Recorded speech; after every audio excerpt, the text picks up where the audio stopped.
The cosmic deepfake, Jesus and the quantum simulation. The glitch in the holy.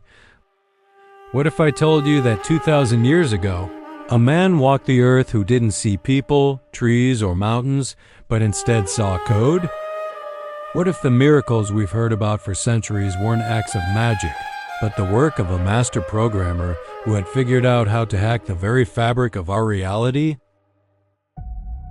For decades, modern scientists have been inching toward a terrifying conclusion: that matter doesn't actually exist. That everything you touch, the screen in your hand, the floor beneath your feet, is nothing more than structured information. A holographic projection from a higher dimension, a cosmic deepfake. But here is the real mystery.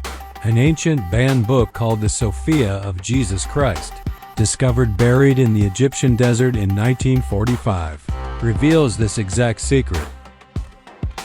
It describes a version of Jesus who returned after his death not as a man of flesh, but as a being of blinding, pure light, to tell his followers that the world they live in is an illusion. A simulation built by a blind God to keep our souls in the dark. Today on Obzera, we are going to bridge the gap between ancient heresy and modern quantum mechanics. We are going to explore the forbidden gospel that the church tried to control-alt-delete from history. And we will reveal why the greatest physicists of the 20th century ended up agreeing with a 2,000-year-old ghost. Welcome to the simulation. Let's look at the source code. The Light Show. Matter is an illusion in the Sophia of Jesus Christ. The disciples are having an existential crisis. Their leader is gone. But then, something impossible happens.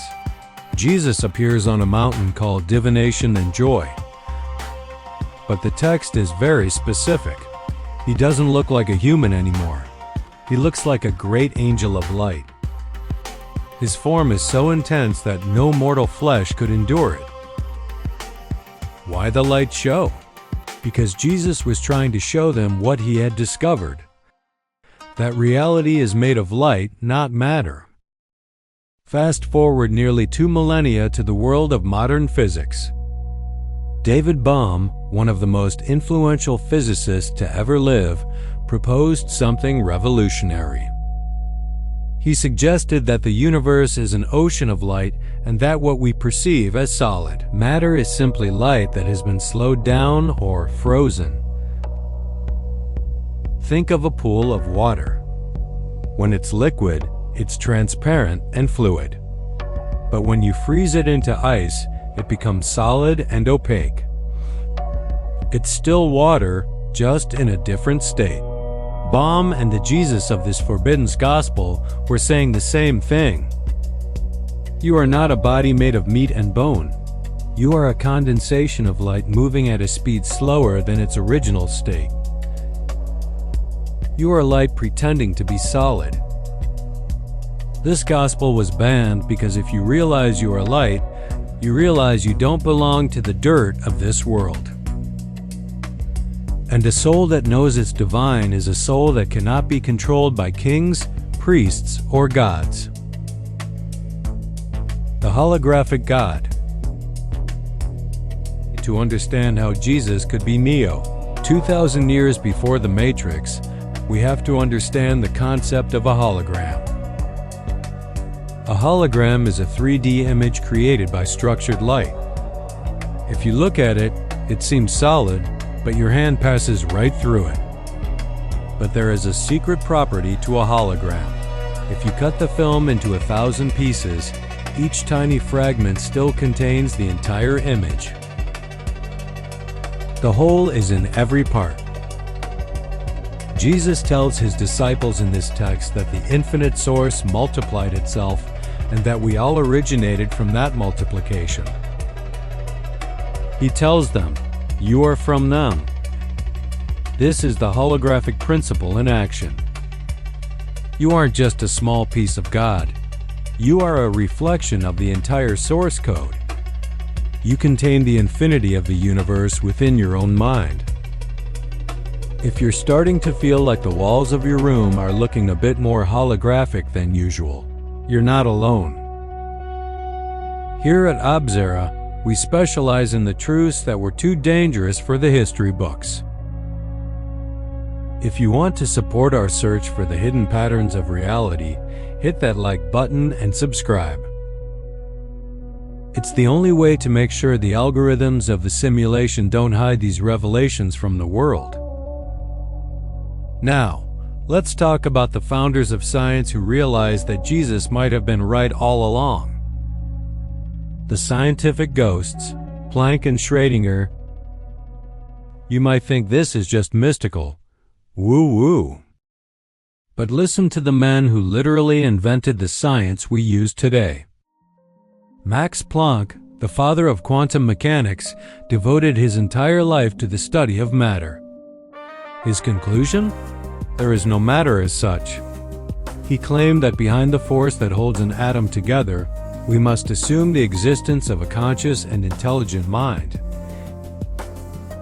He called this mind the matrix of all matter. Werner Heisenberg said that atoms are not things, they are ideas or forms. And Erwin Schrödinger, the man famous for his cat in a box, stated flat out that our consciousness does not belong to this material world at all.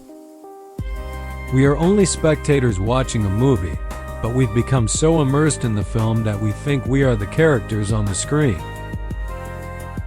When Jesus appeared as pure light in the Sophia of Jesus Christ, he was breaking the fourth wall.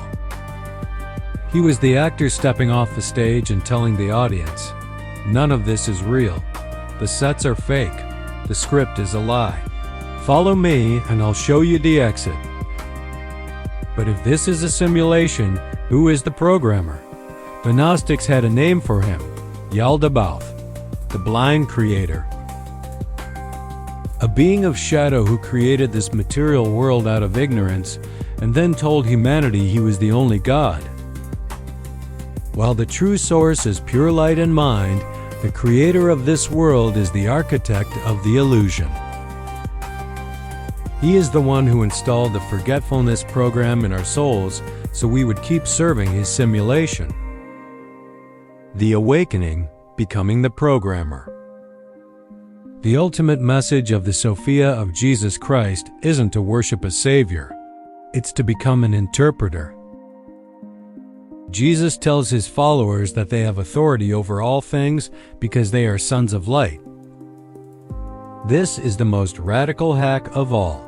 You aren't here to follow a religion. You are here to reclaim your source code. Think about a lucid dream. The moment you realize you are dreaming, the rules of the dream no longer apply to you. You can fly, you can change the landscape, you can wake up.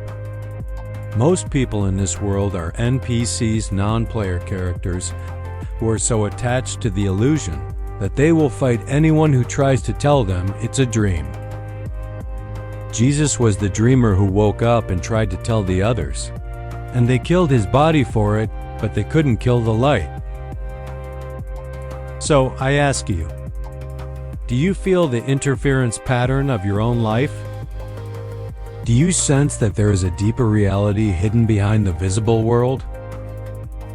The archons of our modern age, fear, debt, distraction, and division are the subroutines of the simulation designed to keep your frequency low. But the moment you remember your origin, that you are a holographic reflection of the infinite light, the power of the simulation breaks. What do you think? Is reality a quantum hologram? Are we living in a dream created by an ancient, blind mind? Or is this just a way to explain the unexplainable? Leave a comment below. I want to know if you've ever had a moment where the glitch became visible. If you're ready to look deeper into the source code of existence, share this video. Every mind that wakes up is another crack in the prison walls. I'm your host for Obzera. Keep your frequency high and never trust the shadows. We'll see you in the next simulation.